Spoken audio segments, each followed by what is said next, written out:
Hello and welcome to my channel. कैसे हैं आप लोग? आज की रीडिंग में हम देखने वाले हैं आपके पार्टनर के ट्रू इमोशंस, उनकी सच्ची भावनाएं आपके लिए क्या हैं। अब आप चाहे मैरिड हो, अनमैरिड हो, एक्स्ट्रा मैरिटल अफेयर में हो, सेम जेंडर में हो, कोई खास दोस्त हो आपका, कोई भी ऐसा रिश्ता जहां पर प्यार है, फीलिंग है, जज्बात है, इमोशंस है, उसके लिए आज की रीडिंग होने वाली है। एक चीज क्लियर करना चाहूंगी, कल परसों मेरे पास एक कमेंट आया, बहुत ही लंबा चौड़ा कमेंट था, पूरा मैंने शायद पढ़ा भी नहीं, लेकिन एक बात समझ में आई। उन्होंने यही लिखा कि आप बात करती हो एक्स्ट्रा मैरिटल अफेयर की, आप इनकी रीडिंग क्यों करते हो? तो ऐसा है कि मैं सिर्फ एक्स्ट्रा मैरिटल वालों की रीडिंग नहीं करती हूँ। पहली बात, अगर कर भी दूं तो कोई ऐसी बहुत बड़ी आफत नहीं आ गई। दूसरी बात, मैं कलेक्टिव रीडिंग करती हूँ, तो जो लोग देखते हैं उसमें से कुछ कुछ लोग हो सकता है एक्स्ट्रा मैरिटल अफेयर में है, कुछ लोग मैरिड है, कुछ लोग अनमैरिड है, तो मैं सबकी रीडिंग करती हूँ। दूसरी चीज, मैं एक टैरो कार्ड रीडर हूं, मैं एक हीलर हूं। अगर आप मेरे पास आए हैं कंसल्टेशन लेने के लिए, अपने क्वेश्चन का आंसर लेने के लिए, गाइडेंस लेने के लिए, और अगर आप एक्स्ट्रा मैरिटल अफेयर में भी हैं, तो क्या मैं आपको गाइडेंस देने से या आपको कंसल्टेशन देने से मना कर दूंगी? ओ बाबा, आपने बहुत बड़ा पाप कर दिया, आप तो बहुत बड़े पापी हो, इसीलिए अब मैं आपकी रीडिंग नहीं कर सकती।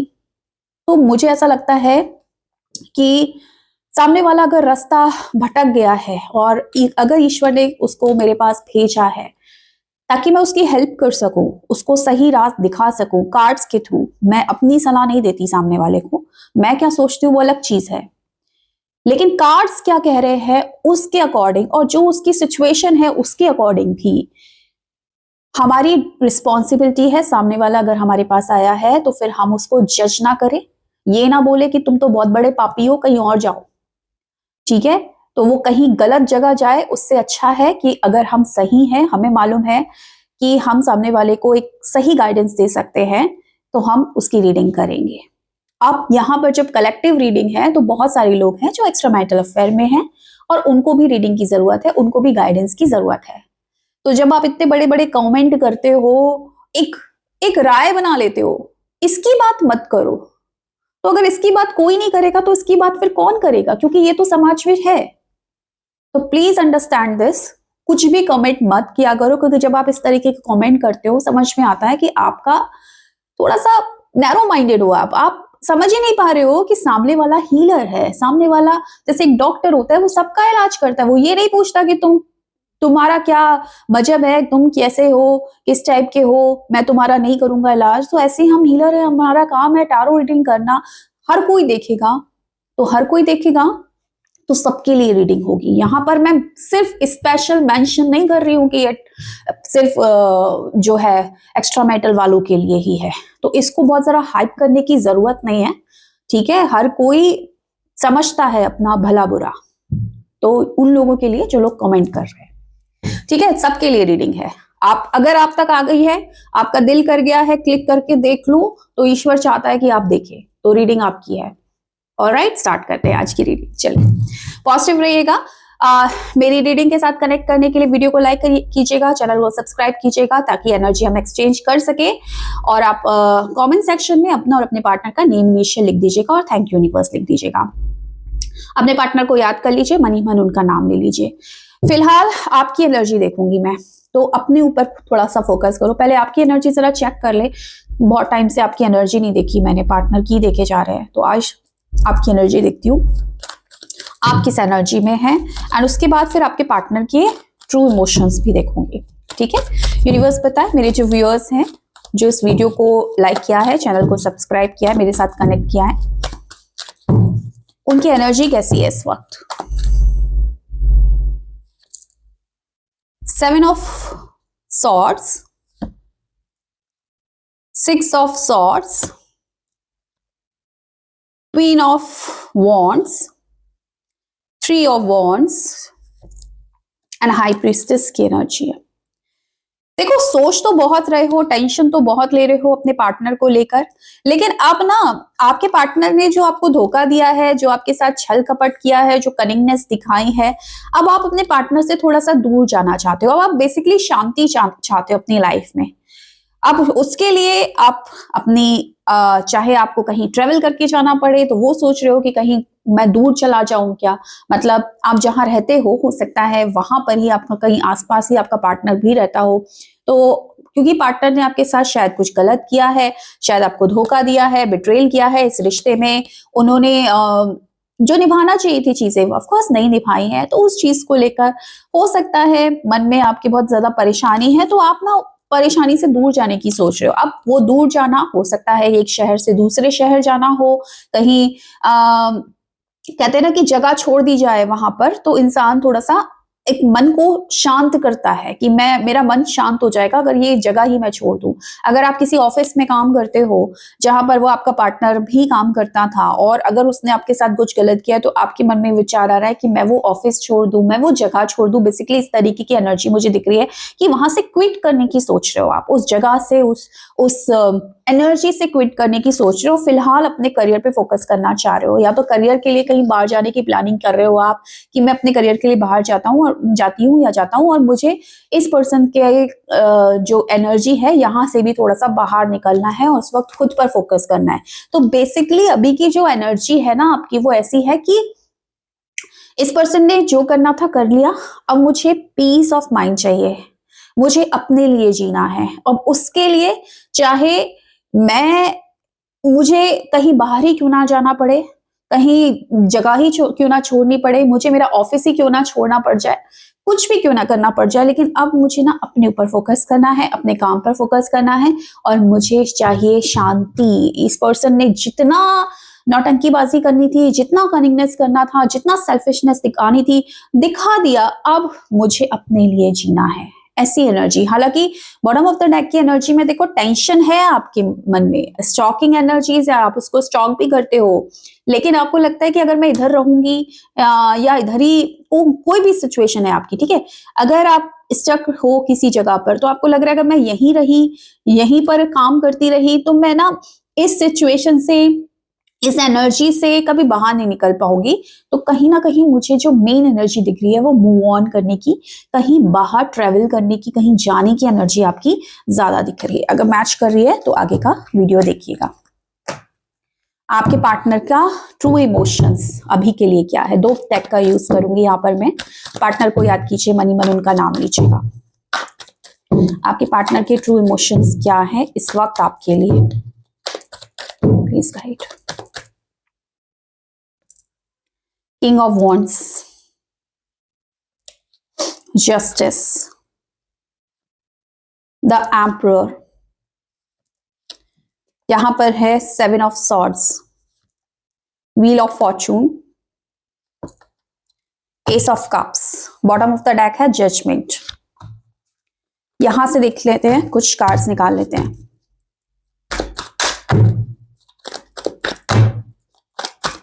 ट्रू इमोशंस क्या है, पहला कार्ड, दूसरा कार्ड, तीसरा कार्ड, चौथा card. Bottom of the deck है ये वाला कार्ड। आपके पर्सन जो है वो अपनी गलती को रियलाइज कर रहे हैं। आपके पर्सन को अब आपके ऊपर प्यार आ रहा है। आपके पर्सन अब आपको जस्टिस देना चाह रहे हैं।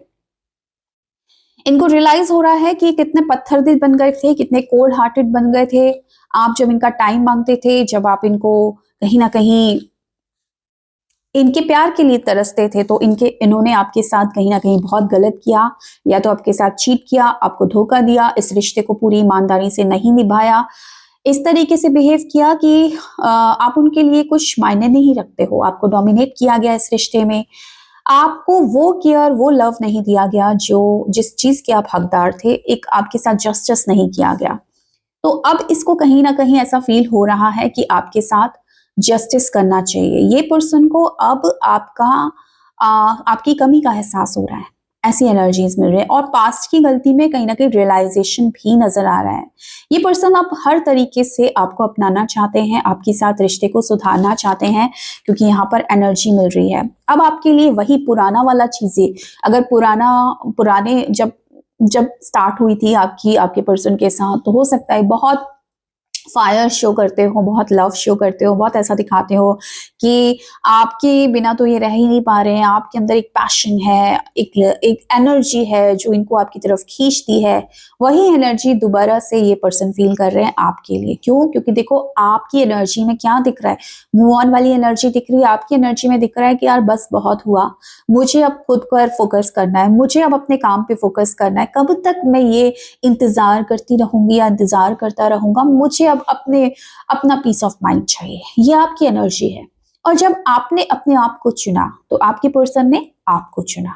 ये गणित होती है, ये होता है वाइब्रेशन का खेल, और ये हर बार काम करता है। तो अब क्या हो रहा है, आपके पार्टनर जो है वो आपकी तरफ एक्शन लेने के बारे में सोच रहे हैं। वो चाह रहे हैं कि आपके साथ उनका यूनियन हो जाए। वो चाहते हैं कि किसी भी तरीके से आपका रिश्ता पहले जैसा हो जाए। जब पहले आपका रिश्ता बहुत खूबसूरत था, पहले आप इनको बहुत प्यार करते थे, पहले आप भी इनको कहीं ना कहीं वही फील कराते थे जो ये आपको फील कराते थे। लेकिन अब क्योंकि चीजें लेकिन अब क्योंकि चीजें पहले जैसी नहीं रही हैं, तो आपके पार्टनर ये फील कर पा रहे हैं कि शायद अब आप बदल चुके हैं। अब आपको भी उनकी वो जरूरत नहीं रही जैसे आपको पहले इनकी जरूरत रहा करती थी। देखो समझ में आती है फीलिंग, वाइब्रेशन, ये ऐसी चीज है कि आप कनेक्ट हो जाते हो अपने पार्टनर के साथ। तो अगर आप मुंह से कुछ भी ना बोलो ना, सामने वाला पर्सन ना फील कर जाता है कि आप उसको प्यार करते हो, आज भी आप उसका इंतजार करते हो, या आप मूव ऑन कर चुके हो, आप उसको भूल चुके हो। तो कहीं ना कहीं आपके पार्टनर को ऐसा फील हो रहा है कि शायद आप मूव ऑन कर चुके हो या मूव ऑन करने के बारे में सोच रहे हो। शायद अब आप पहले जैसा प्यार उनके लिए महसूस नहीं करते हो, लेकिन अब उनको महसूस होने लगा है आपका प्यार। अब उनको आपकी कदर होने लगी है। अब ये किसी भी वजह से हुआ हो, लेकिन कहीं ना कहीं ये पर्सन अब आपके साथ यूनियन करना चाहते हैं, आपके लिए एक्शन लेना चाहते हैं, चीजों को ठीक करना चाहते हैं। ये चाहते हैं कि सब कुछ पहले जैसा हो जाए, पहले जिस तरीके का रिश्ता था अब वो चीज पहले वो दोबारा से हो जाए आपके रिश्ते में। और कहीं ना कहीं इसी तरीके की दुआएं यूनिवर्स से मांगते हैं, कहीं ना कहीं अपनी गलती पर पछता रहे हैं, और ईश्वर से ये दुआ करते हैं कि एक सेकंड चांस इनको मिले इस रिश्ते में, ताकि जो गलतियां इन्होंने की हैं आपके साथ रिश्ते में रहकर, उन गलतियों को ये सुधार सके और दोबारा उनसे ये गलती ना हो। तो अभी आपके लिए बहुत ही ज्यादा इमोशनल फील कर रहे हैं, यूनियन चाह रहे हैं, चीजें ठीक करना चाह रहे हैं, आपको बहुत मिस कर रहे हैं, आपके लिए पैशन फील कर रहे हैं, और अब चाह रहे हैं कि मिलकर जो भी उन्होंने गलत सलत किया है आपके साथ, जो भी इनजस्टिस किया है आपके साथ, अब आपको वो प्रॉपर जस्टिस दें। ठीक है, ऐसी एनर्जीज है। ये मानने को रेडी नहीं है कि आपके साथ जो रिश्ता है वो खत्म हो चुका है। इनको अभी भी लगता है कि भले ही मैंने बहुत टाइम से कांटेक्ट नहीं किया हो अपने पार्टनर के साथ, लेकिन वो मुझे भूल नहीं सकता, वो मुझे भूल नहीं सकती, और रिश्ता खत्म नहीं हो सकता है। क्योंकि आपसे दूर रहने के बाद ही देखो एहसास होता है, जब कोई पर्सन खो जाता है हमसे ना, तभी एहसास होता है उसकी कमी का, अदरवाइज नहीं होता। हमें पता ही नहीं चलता कि कोई पर्सन इतना इंपॉर्टेंट है हमारे लिए, या कोई चीज भी इवन जब वो खो जाती है ना, तब लगता है यार एक बार मिल जाए ना, अब उसको संभाल के रखेंगे। तो यही चीज आपके पर्सन भी फील कर रहे हैं कि एक बार बस आप मिल जाए ना, दोबारा कोई गलती नहीं करेंगे, और दोबारा ऐसी कोई मिस्टेक नहीं करेंगे कि दोबारा से आप उनकी लाइफ से चले जाएं, आपको बहुत संभाल के रखेंगे। ऐसी एनर्जीज है इस पर्सन की। अब ये आपके कनेक्शन को फील कर पा रहे हैं कि क्या कनेक्शन था आपका, क्यों इन चीजों, ये सारी जो चीजें हुई हैं उनके होने के बावजूद ये पर्सन आपसे मूव ऑन नहीं कर पाए, आपको भूल नहीं पाए। इसका मतलब कोई ना कोई कनेक्शन तो था, वरना आज के जमाने में कौन किसको ज्यादा याद रखता है, लोग बहुत जल्दी मूव ऑन करते हैं। लेकिन ये पर्सन भले ही इसने आपके साथ गलत किया हो, स्टिल ये आपके साथ मूव ऑन नहीं कर पा रहे हैं। ये आपके साथ अभी भी यूनियन करना चाहते हैं, क्योंकि ये इनके मन में फीलिंग्स आ रही हैं, और इस कनेक्शन को कहीं ना कहीं अब ये अंडरस्टैंड कर पा रहे हैं। आप इनको बहुत ज्यादा इंस्पायर करते हो किसी भी वे में। आप या तो बहुत अच्छी बातें करते हो, आप इनको कहीं ना कहीं मोटिवेट करते हो, या आप खुद ऐसी पर्सनैलिटी हो जो बहुत जल्दी हील हो जाते हो। आपकी पर्सनैलिटी, आपका ऑरा, आपका जो भी एक्शन है वो इनको काफी ज्यादा इंस्पायर करता है। और ये पर्सन कहीं ना कहीं ये भी मानते हैं कि शायद अब आप पहले जैसा फील नहीं करते, आप वो प्यार अब महसूस नहीं करते, अब आपको उनकी इतनी नीड नहीं है, अब आपने अकेले में जीना सीख लिया है।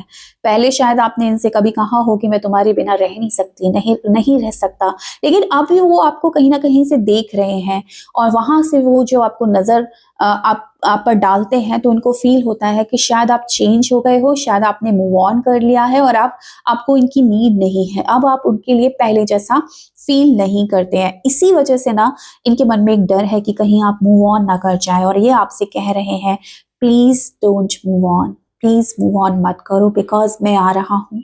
मैं चाहता हूँ यूनियन करना और मैं सब ठीक कर दूँगा और मैं तुम्हें जस्टिस दूँगा। ऐसी एनर्जीज़ दिख रही है ये कार्ड।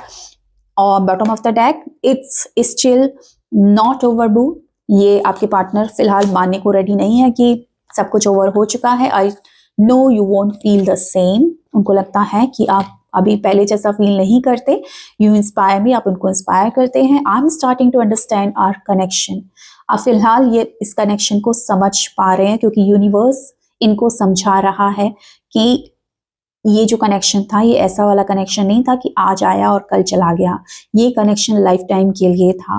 कोई ना कोई पास्ट लाइफ कनेक्शन आप दोनों का ज़रूर है जिसको ये पर्सन फिलहाल फील कर पा रहे हैं। अगर मैं आपके पर्सन के डेट ऑफ बर्थ की बात करूं तो 14 है, 1 है, 7 है, 4 है, 11 है, 10 है और 20 है। अगर मैं बात करूं आपके पर्सन के डेट ऑफ बर्थ की या सॉरी इनिशियल की, नेम इनिशियल की, तो यहाँ पर एफ है, एम है, टी है, ओ है, सी है, एस है, जी है। ओके, इतने नेम इनिशियल हैं आपके पार्टनर की, लेकिन फिर भी अगर date of birth name initial नहीं मैच कर रहे हैं, स्टिल अगर आपकी एनर्जी मैच करी है तो ये रीडिंग आपके लिए ही है। इस रीडिंग को क्लेम जरूर कीजिएगा। Thank you so much for watching my video. Bye.